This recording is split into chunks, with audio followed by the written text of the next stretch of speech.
For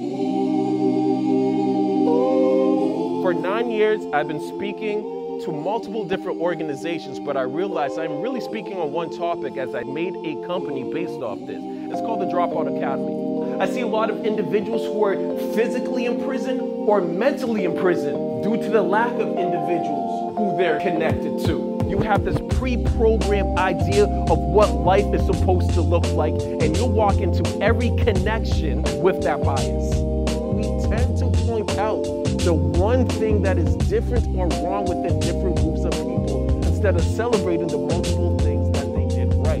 If we can incorporate more positivity when we're giving critical feedback, more times for us to socialize even outside of this busy, hectic work environment, we will potentially create a community, an atmosphere where we're all able just to connect with one another, celebrate each other.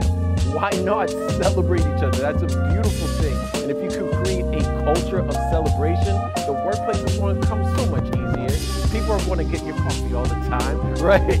The idea is simple. When you provide people hope, they tend to last longer. You did an awesome job with